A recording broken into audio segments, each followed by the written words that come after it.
here with Mac Church with Atlantic Coast Mortgage. He's been in the customer service industry for over 35 years, been in banking and mortgage for 18, right? Yep.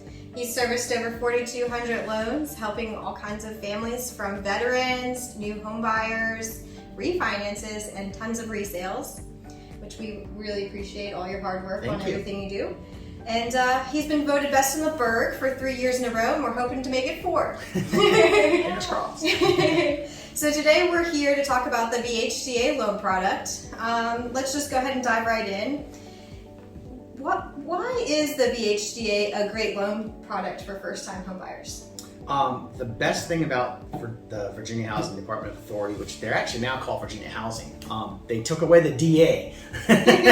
But the best thing about it is it helps out lower to moderate income buyers be able to purchase a home without any money, or I should say without a down payment. And they base their rates on just one rate. So it doesn't matter what your credit score is, as long as you qualify. The person with a 620 credit score will get the same rate as someone with an 800 credit score. Oh, wow. So you're not pinged or dinged for having a lower credit score. So that really helps even the playing field. Like I said, the Virginia Housing Loan gives people the option to get 100% financing if they don't have money, and there are also grants that are involved with it as well that they can get towards closing costs. Awesome. What are some of the qualifications that somebody have to go through to get approved for a VHDA? Okay, so first you have to be a first-time home buyer. First-time home buyer, however, means that you have not owned a home in the last 3 calendar years. So a lot of people think first-time home buyer means you've never owned a home, but it's not having owned a home in the last 3 years. Now, if you are on title and deed to a home, you are considered a homeowner. But for anyone that's not in the last 3 calendar years, they can get this loan. You have to have a minimum credit score of a 620 middle score. So in lending, we always use the middle score because they're rarely all of the same. So if someone had a 580 low score and a 620 middle score and a 623 high score, the 620 is what we're going to use. So they need a 620. And then the last thing that you need to qualify for Virginia Housing Loan is you do have to have 1% of the loan amount either in the bank at time of closing, in the transaction, or a combination of the two, and it has to be your own funds. So if someone were to purchase a $300,000 home and they were getting 100% financing, they would have to have $3,000 total either into the deal or in the bank or a combination of the two. Okay. Do they also have to take a class or something? They do. So there's a Virginia Housing First-Time Homebuyer course, which you can take in person or you can take it online. Online is usually the preferred way because it only takes maybe about 2 hours to take that. It's incredibly informative, gives a lot of behind the scenes on the procedures of going through the loan process. I mean, it talks as detailed as what a title or a closing company is, why you're paying fees for certain different things. Like I said, the process talks about the loan, even talks about real estate agents. So the first-time home buyer course is pretty awesome, but you do have to take it and give a completion certificate. It's not a pass-fail, but we do have to have the completion certificate. And I always advise people if they know they're going to be using Virginia Housing to take that class up front because you cannot close without it. Okay, great. What are some of the stipulations for the income limits and loan limits for that type of loan? Okay, so Virginia Housing has income limits, and it's based on the size of your household, and it's also based on the county that you're buying in. So, for instance, the Fredericksburg region is considered a high-cost area. So, a family of 2, I believe it's $136,000 that you can make. Anything above that, you'd be ineligible. A family of 3 or more, they'll go up to $170,000. So it depends on what county. Now, you could go down to Caroline County, and it may only be $80,000. So that's part of what we do is figuring out where someone's going to live or where they want to live, and then figuring out if they're qualified for that county with the income that they make. So there is, other than the higher amounts, there is no too low amounts, but of course you have to qualify for a house. So The other thing that they do with qualifying is the debt to income restrictions, which is the debt to income revolves around all of your liabilities, such as car loans, credit cards, and then whatever your housing payment is going to be. The maximum that they'll allow on a Virginia housing is 45% total debt to income. So you have to meet that as well. Whereas all of the other loan programs, with the exception of rural development, you can go up to 50% and sometimes even higher. So they lower that threshold because they don't want their first-time home buyers getting in over their heads. So they want to make sure that they kind of cap that off. So you have to qualify in that debt to income ratio with the income, with the community or the county that you're purchasing in. And then they also lastly have loan limits or sales price limits in different counties. So for instance, Orange County, $295,000 is the highest loan or purchase price that you can get. Fredericksburg, $550,000. So if you take all of that and kind of throw it into the soup pot, and you kind of got to figure out, which section you're going to dip your bread in, and then go from there. Excellent. Awesome. And for our viewers, where's a good resource that they could pull that data themselves? A good resource, me. I'd be the best resource, but there is a Virginia housing website that you can go to. It gives all the detailed information about the different loan types. It'll go over the 100% financing. You can kind of look at just the basic loan types. I don't believe they have the rates on there because they change. They can change literally every day. But they do. That's where you're our source. That's where I'm your source. And then they do explain, like I said, the different programs. You can see the sales price and income, county loan limits. So Virginia Housing is where you'd want to go. If you just type that into your Google Virginia Housing loans, it'll pop up. Awesome, thanks. Yeah.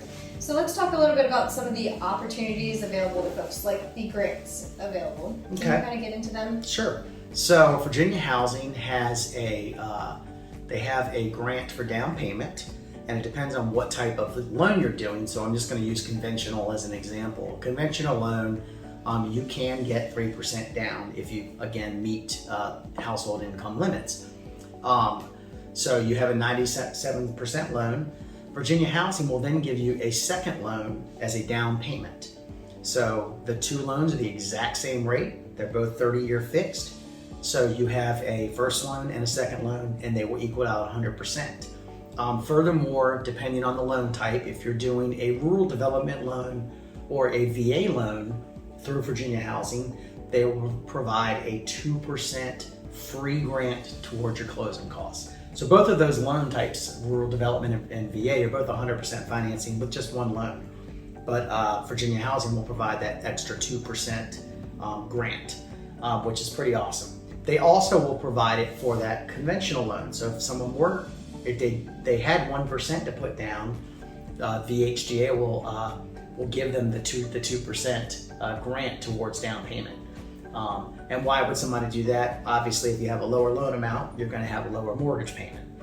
So that somebody would use that in that case. Or if someone had 3% down, they only have to put down 1% of their own funds, and they can get the 2% grant from Virginia Housing. Now, there is a stipulation to that. When you are looking to get one of those grants, then the income limit even goes lower. So you could have been at the $136,000, but now you can't make more than $110,000 if you're going to use the grant. And the reason they do that is because they truly are trying to save these grants for lower income to lower moderate income borrowers. They're state bonds, so they want to make sure that they give them to the people that really need them. And then finally, on Virginia Housing, if you have a 680 credit score or higher and you're doing a 100% loan where you need a second mortgage to cover the down payment, they'll actually give you an extra 1.5% on that second loan to cover the down payment to go towards your closing costs. So the negative to that is you start out at 101.5% total financing, but it serves a need for someone that may not have enough money for closing costs. That's a free 1.5%, not free, but it's an extra 1.5% that you could put towards that those closing costs. So there's definitely a need for it, and we figure out who really needs what, and we put their loan to that need. Awesome. Yeah.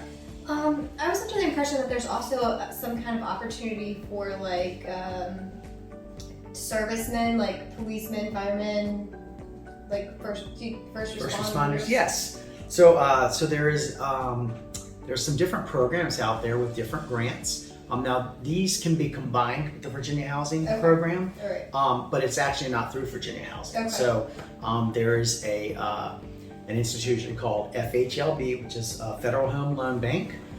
It's out of Atlanta, Georgia, and they provide either down payment or closing cost assistance to first-time buyers.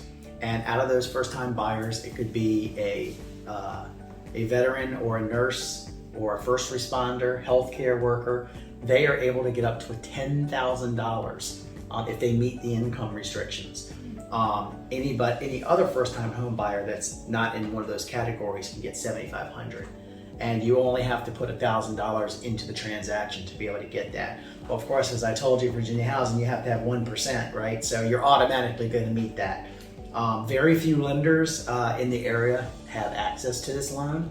We're lucky enough that we're one of them. So we can use that in conjunction with the Virginia Housing loan and really take care of somebody. Oh, that's amazing. Yeah. Cool. Awesome. Can I ask why very few lenders have access to that? Well, there's different kind of lending institutions, and for instance, a lot of institutions like a mortgage broker, there are fees to use these programs. So maybe a mortgage broker doesn't want to pay the fee, and there are some actual lenders who don't even use these programs. The Virginia Housing, it's a pretty high fee to contract price to be able to do those loans. So there's a lot of brokers out there and a lot of actual lenders that don't do those types of loans. So we try and meet everybody's needs, and certain different lenders will make that investment to help out the whole region of the different loan types. Usually when you tend to get into areas of high cost livings, a lot of those people won't qualify because they're making more money. So there are lenders who just won't participate because they figure that they're not going to have anybody that's going to qualify anyway because they make too much money. Yeah, that's another makes reason. sense.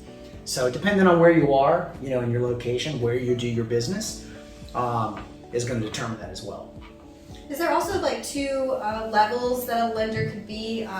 Like you could do a VHDA, you could be approved for that.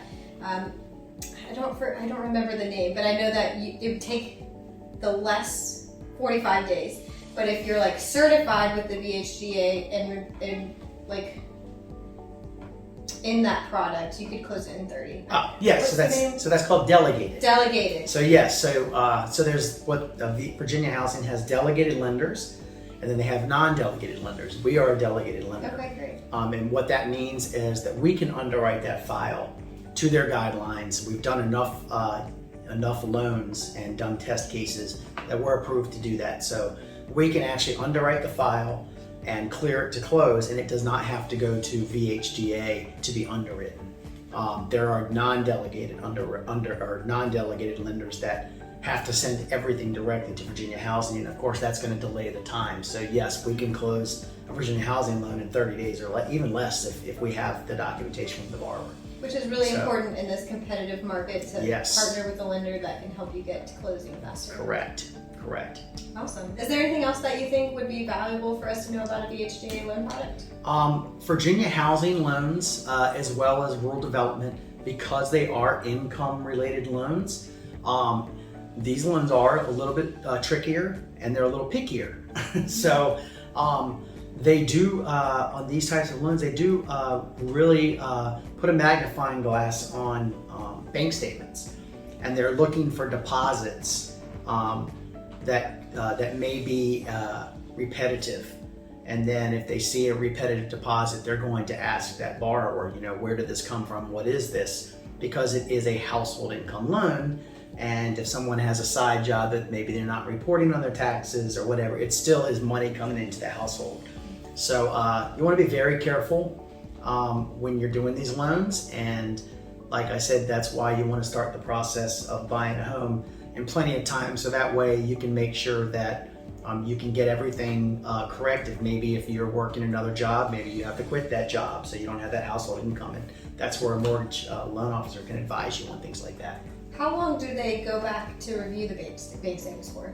They go back for standard is 2 months. Okay. However, depending on income types, like if someone has child support or alimony, they will ask for between 6 months to 12 months, depending on the loan type. So the 2 months is the standard, but it could be longer back than that. So again, that's why the preparation up front is key to make sure that they're going to have a successful loan. Okay, great. I think this has been a pretty successful chat on VHDA as a loan product as a whole. Lots of good info for first-time home buyers. So this wraps up our next part in our video series with our lender, Teamchurch with Atlantic Coast Mortgage. We'll see you on the next one.